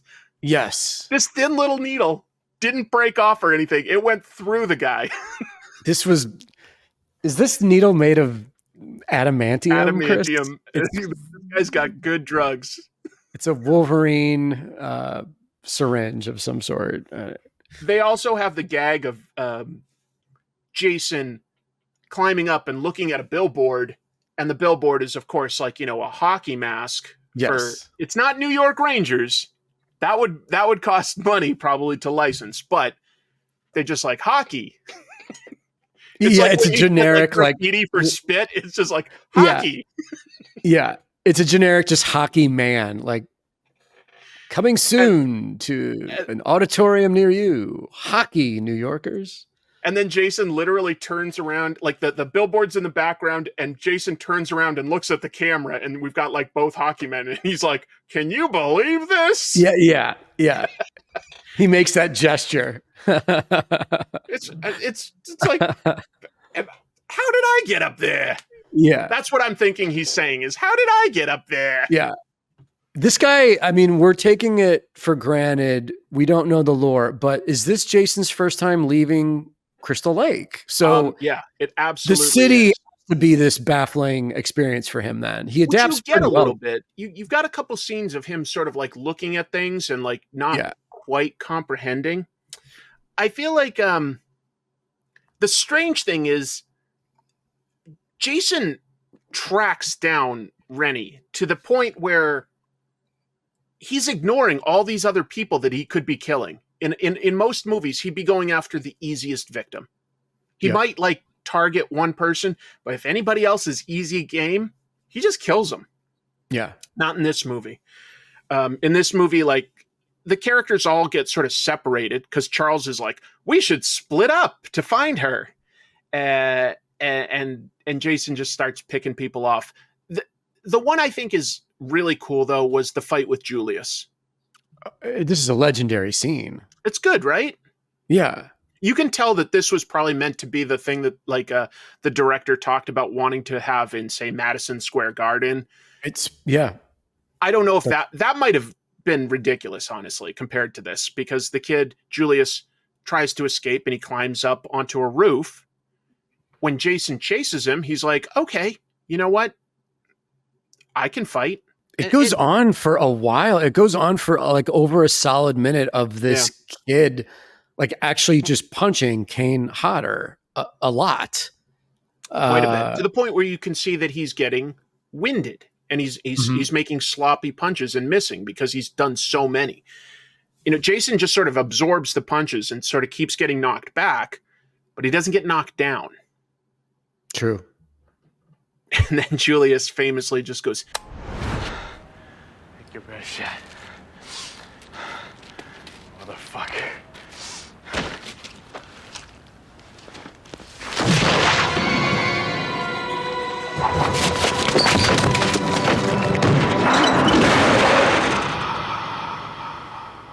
One of the finest decapitations in any of these movies, with just a dummy head of Julius flying through the air. We even get decapitated head cam for a quick second. Wasn't that interesting? Like, what an interesting idea. Yeah, like the uppercut takes Julius's head off, and for a minute we see the point of view of a decapitated head, like we see the world spinning. I was like, that's weird and kind of creative to put us like in that moment. I was like, that's actually kind of clever.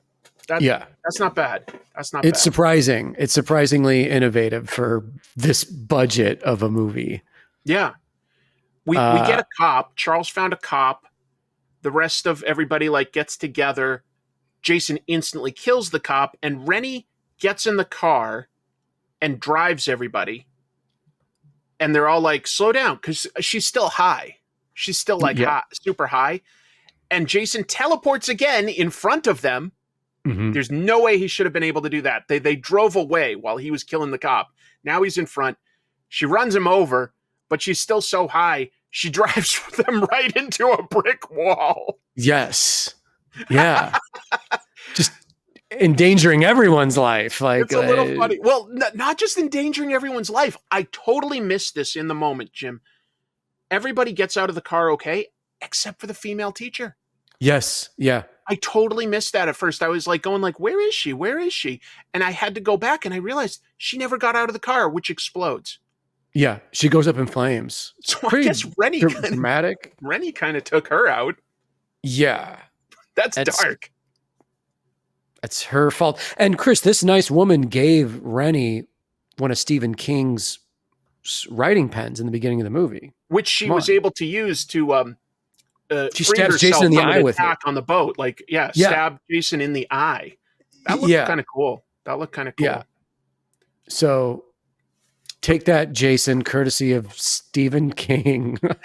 Thank you, Stephen King. Did they have to get Stephen?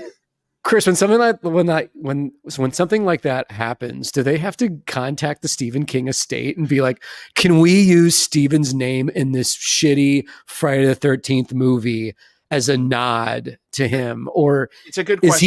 Is he public domain? That's what it is. Not public domain, but if you're a public figure, you can mention that figure. You can't necessarily besmirch their name or anything, but you can mention them.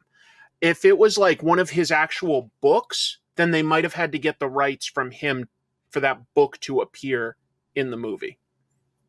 Most of the time when an actual product is going to be shown, the movie will reach out to different people that make that kind of a product to see if they want to sponsor it. Like a Coke, a Heineken, a Swatch watch. I don't know. Yeah. It's 1989. They made Dude, Swatch in the 80s. I was going to say that's a no-brainer for a sponsor, What a year this movie would have had to compete against other movies. 1989 had, like we said, Batman. It had, I want to say, Lethal Weapon 3. It had Indiana Jones and the Last Crusade. Last Crusade, man. That summer was crazy. James Bond movie. Yeah. I think that might have been Ghostbusters 2. It was. Yeah, a lot of big movies that year. Yep. A lot of big movies in 89. A lot of big movies. And Chris, this was, I believe, the worst performing Friday the 13th movie. It was, and it still turned a profit, but the profits were diminishing because it's like you needed to maybe spend a little bit more money as the years went on, and the box office was going down, and that's why this was the last one that Paramount made before they sold the rights to the character to New Line, and New Line made 2 movies, the Final Friday and Jason X. Yes. Yep. Both of which, it's notable, don't have the word Friday the 13th in it because that was apparently a right that was sold separate from like the rights to the character and everything. Right. It was just called Jason Goes to Hell. Jason Goes to Hell. Final Friday. Jason Goes to Hell and Jason X. And Jason X. And then Freddy versus Jason. Freddy versus Jason, I was going to mention. Yeah. Yeah. Well, dude, before we wrap things up, we still have time, but we have to talk about the ending of this movie. I mean, let's is so odd, and Jason is unmasked and is like a Muppet. I have the same exact note. I have the same exact note. The effects are so underwhelming here. It's disappointing to a big extent because Jason looked his best in the previous movie. With the mask on, he looks good in this movie. But Jason chases the main characters onto a subway. It's a little funny here. All the New Yorkers totally ignore him. But then when Sean hits the emergency stop, then they're like, hey! Yeah. They're annoyed that their commute is interrupted.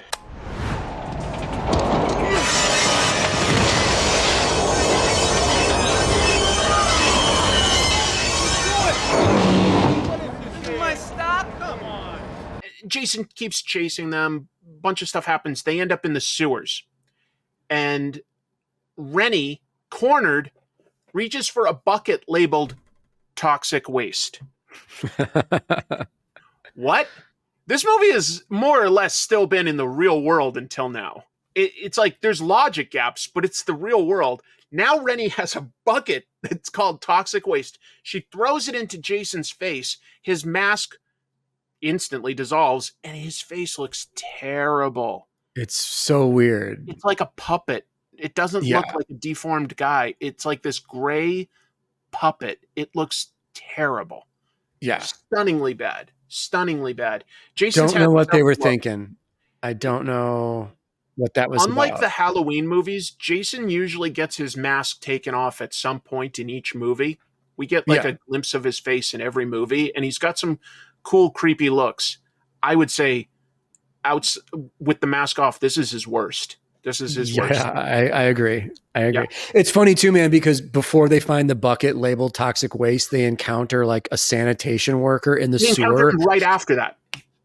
Oh shit. Okay. But he informs them that every night at midnight in New York City, the canals, the sewers are flooded with toxic waste.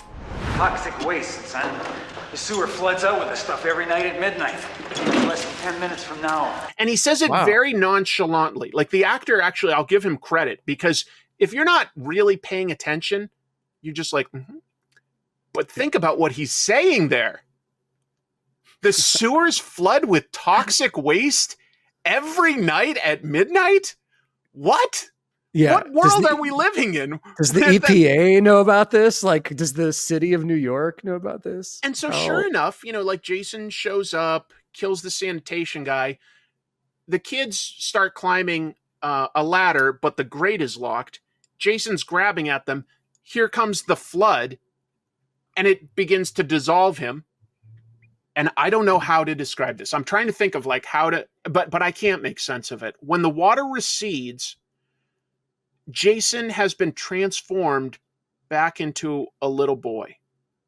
That's little boy. it. That's what? Is that something toxic waste does? I don't understand any of that. And and by the way, little innocent kid, Rennie and Sean just leave him behind. Yeah. He's not dead. He's breathing. He's there in this like little boy underpants in the sewer. They left the kid behind and they just walk away, and that's basically the movie. Yeah. Well, the other thing is, the other side of this What? is to say, was this metaphorical and symbolic, and Jason actually dissolved and died, or did he literally dissolve into his younger child self? Because that is wild. That's completely out of left field to end it that way. Either way is pretty damn weird. If it was just like one of Rennie's psychic visions, it should have been transparent or something along those lines. Or for her to actually say like, oh, he's at peace, something like that. It seems like he's literally like, there's no indication that anything other than the toxic waste literally transforms him into a little boy. Yeah. That's all I can take out of this. A little boy that our heroes leave behind in the sewers. Yeah. And then they're back in the streets of New York, and then that annoying, the damn dog shows up again. And right. There's like the dog a had like run scare. away beginning of them getting to New York. But New York is a famously small place. So every once in a while you just bump into people that you know. Yeah. We've learned through many movies we've watched, Chris, that New York and LA, super tiny cities where you can just see someone 10 minutes after you've already encountered very likely them. to see that again. Like, no matter which path you take. I mean, it's just this tiny little area. You're in a bubble. You're in a bubble. You're going to bump into people that you know. We didn't really talk about it, but like they use Times Square right in the middle of that New York scene. Oh, right. Where Rennie and Sean are on the run, and they run through Times Square. It looks great. It's well lit. It looks busy. I don't know how they necessarily did it, because I don't think that they would have had the money to block everything off or anything like that. I think they just got permission to film while other people are doing their day-to-day business. Yeah. And again, the only thing is, I said it becomes very gag heavy. So do you want to just like quickly describe the scene with the punks and Jason? Oh yeah. I mean, this is quintessential 80s. I love this, where there's just a gang of punks hanging out with their radio positioned in the sidewalk area. Jason is lumbering down the avenue, kicks it out of the way, and they, pull their knives on him and are like, "Hey, scumbag, you're dead." And then he turns around and lifts up the mask, and they're like, "It's cool, dude. It's cool. It's cool." And they run away, and he puts it back down. But we have a quick comedic moment with these kids, which is shortly after like Jason having seen his hockey billboard and stuff. So that's what I mean by it, like, is a little gag heavy. And he also kills off Charles by drowning him in a barrel full of green water that looked like it was supposed to be toxic waste. I don't know. Yeah. And man, I was so disappointed when I first saw this movie, because I thought they were going to do the reveal where Jason pulls him out of it and he looks like a skeleton. The dude from RoboCop, like face melted, mutated, horrifying, like satisfying death for this scumbag. And it's like, no, he just stuffs him in there and he drowns and dies. I guess it was just supposed to be a barrel of rainwater that was like, stagnant, but they definitely like use some green dye to color it maybe a little too much. So our 80s brains go to toxic waste then.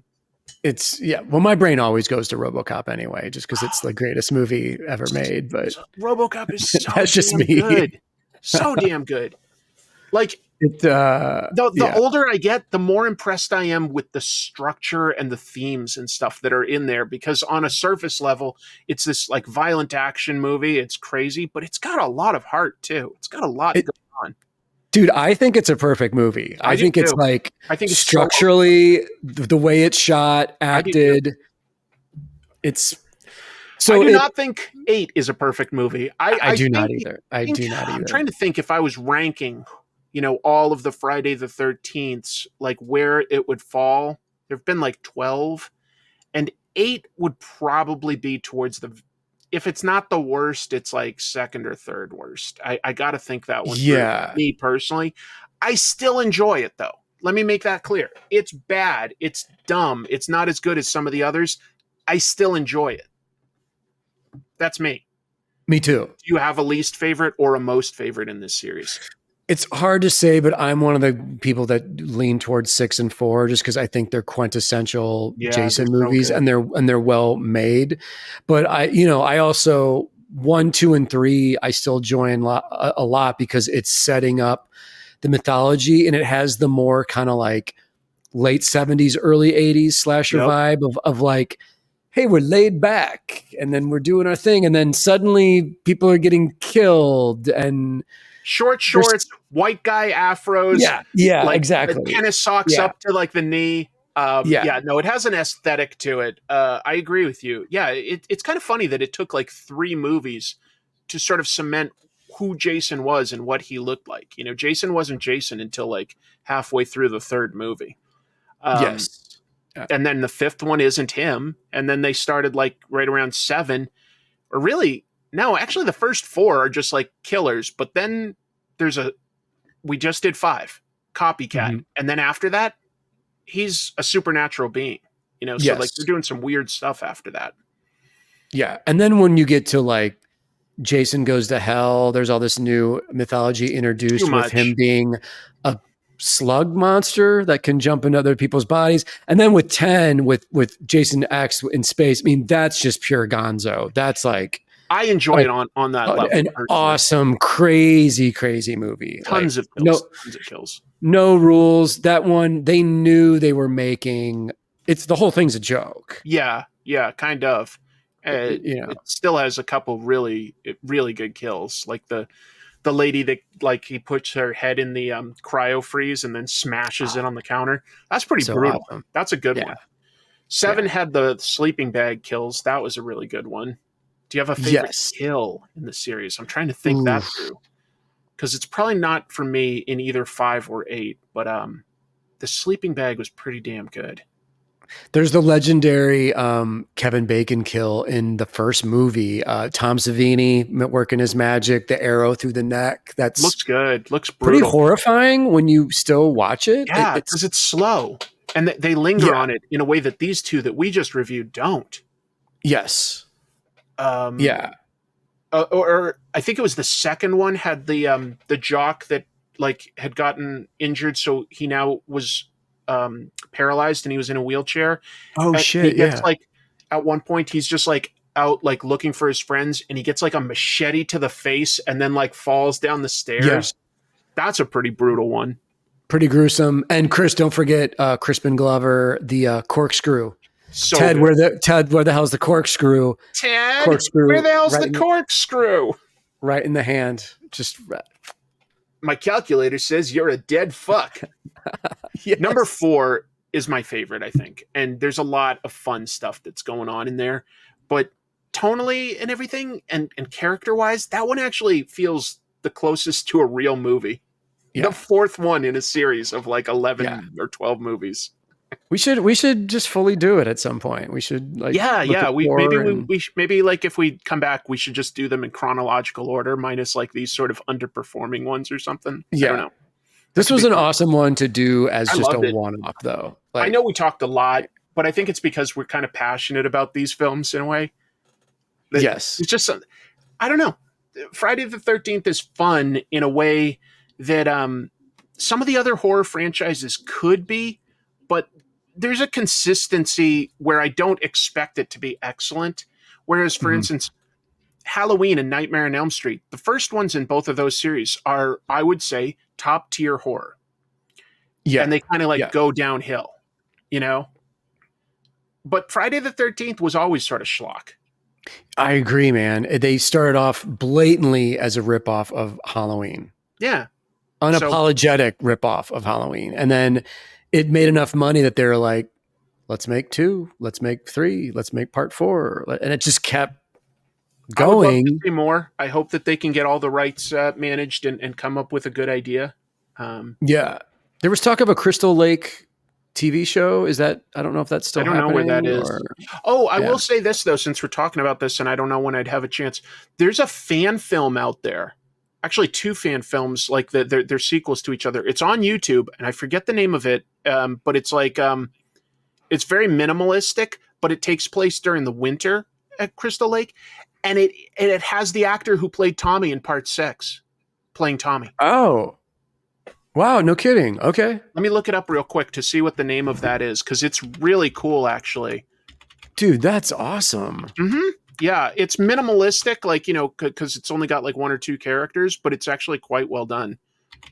I'm just trying to see if I can like tell you folks what it is. Oh yeah, it's called Never Hike Alone. Okay. And then the sequel is Never Hike in the Snow. Nice. Never Hike Alone. I need to check those out. It's just a flat out really good. It's not like it's more like, I want to say like 20 or 30 minutes as compared to like, trying to be an hour and a half. So, and it's free. It's on YouTube. It's a fan film. They're not trying to make money on it, but it's really well done. I'm going to watch those. I need to check those out. Glad I could recommend something. Anything else you got as big Friday the 13th thoughts? Merch? Man, it's just best, worst, anything? For me, it's like, it's just all fun. And these aren't scary horror movies that will traumatize you. To me, it's just a fun tradition of like schlock and the fall season and Halloween and just that iconography of Jason. It just never gets old to me. It's quite good. It's quite strong. It's just fun. What do you remember? What the first one you would have seen would have been?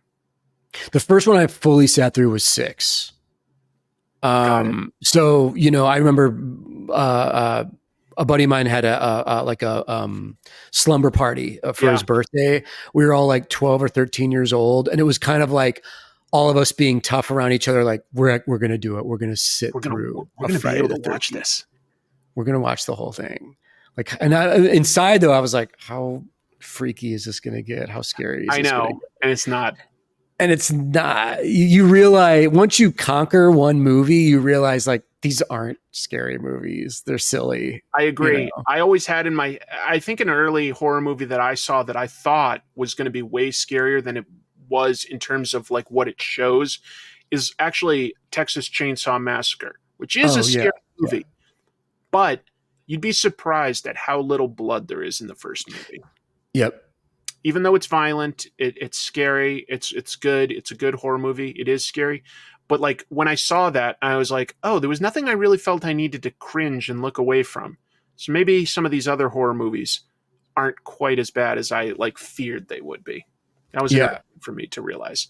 And it's true. Boy, especially the ones we talked about today. They're edited. So it's God. Yeah. Not that bad. Yeah.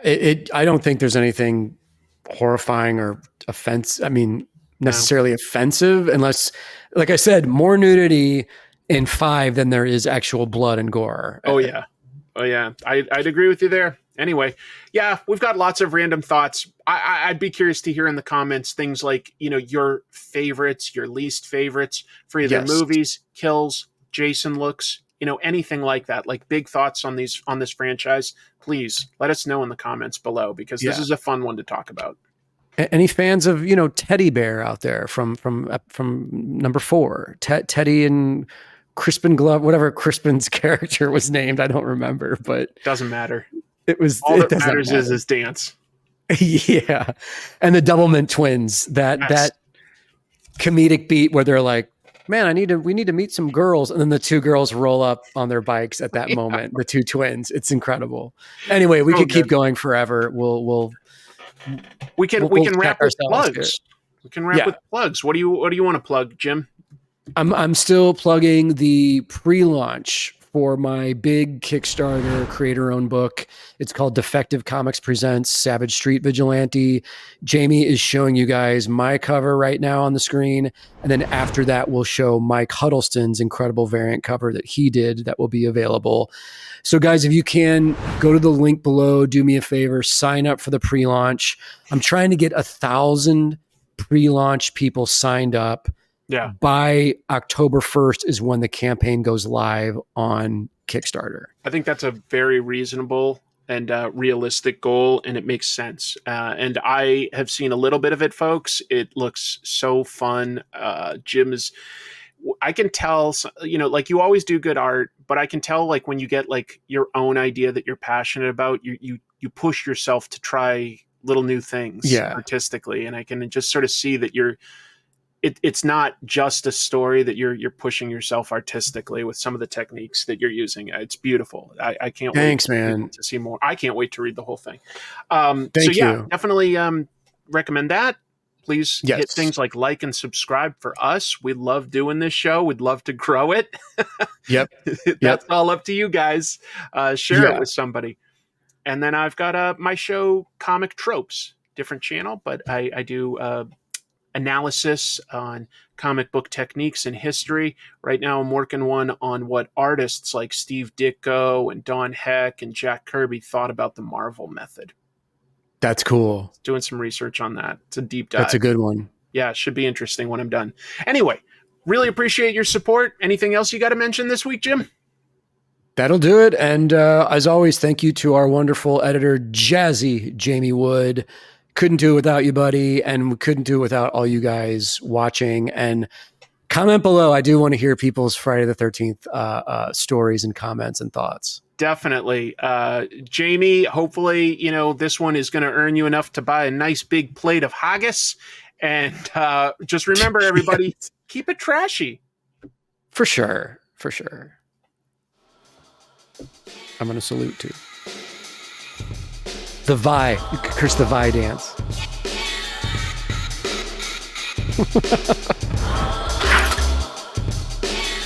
Trash Movie Bonanza.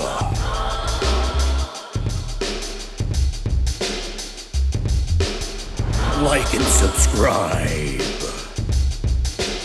Thank you.